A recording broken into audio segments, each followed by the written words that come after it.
Bonjour à tous. Les images qui nous parviennent régulièrement d'Afrique du Sud, marquées par des explosions de xénophobie et de violences ciblées contre les migrants d'autres nations africaines, nous glacent le sang. Ce drame n'est malheureusement pas isolé. Partout dans le monde, la question des flux migratoires divise, électrise et sature les débats politiques. Entre la peur de l'autre, la crise des réfugiés et la multiplication des murs et des barbelés, l'humanité semble s'enfermer dans un repli identitaire chronique. Pour notre lecture du monde de cette semaine, élevons le débat au-dessus des passions nationalistes et des discours politiciens. Faisons de l'exégèse. Quelle est la réponse de la Bible face à la xénophobie? Comment le Créateur de l'univers perçoit-il la notion de frontière?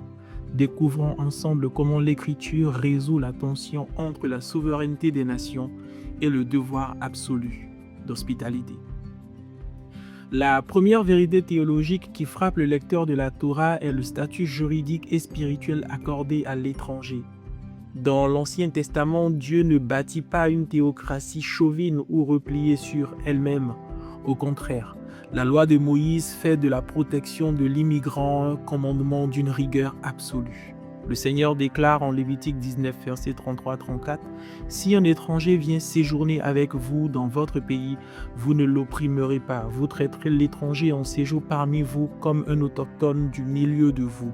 Tu l'aimeras comme toi-même, car vous avez été étrangers dans le pays d'Égypte. » Remarquez la puissance du levier mémoriel utilisé ici par le Seigneur. L'argumentaire divin ne repose pas sur une vague morale humaniste, mais sur une théologie de la mémoire. Israël doit aimer le migrant parce qu'Israël porte dans son ADN historique la mémoire douloureuse de la migration et de l'oppression en Égypte.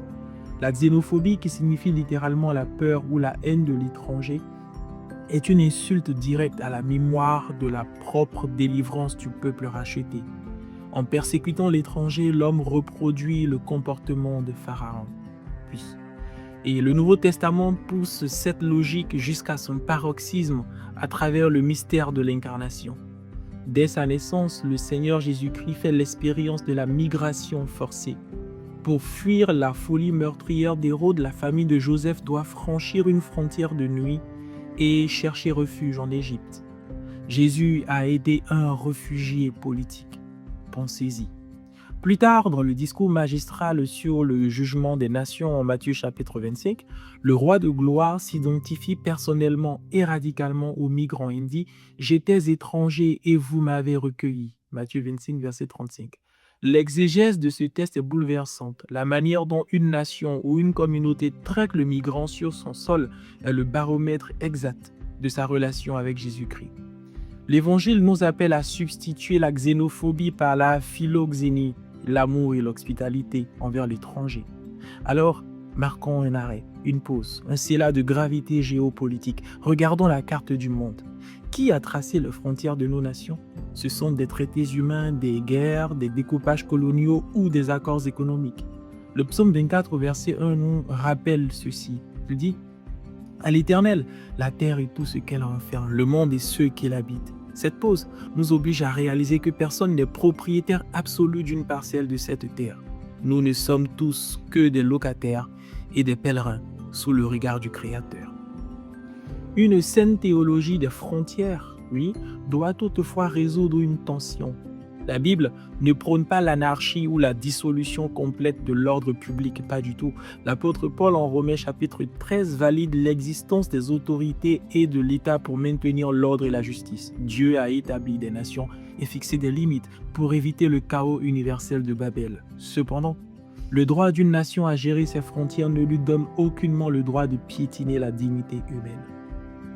La gestion politique des flux migratoires doit s'opérer dans la justice, la légalité et le respect absolu des droits fondamentaux de chaque individu, car chaque migrant, légal ou clandestin, est un porteur de l'image de Dieu. L'Église de Jésus-Christ, quant à elle, ne doit jamais s'aligner sur les discours de haine ou les vagues de nationalisme idolâtre.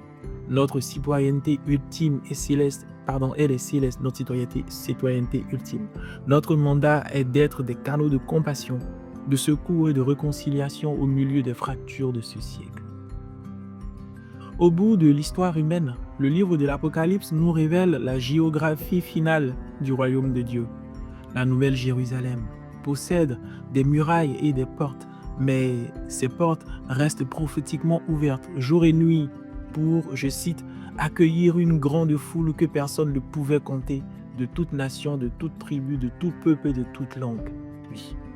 La xénophobie en Afrique du Sud ou ailleurs dans le monde est le symptôme d'un monde malade qui a oublié son origine et sa destination.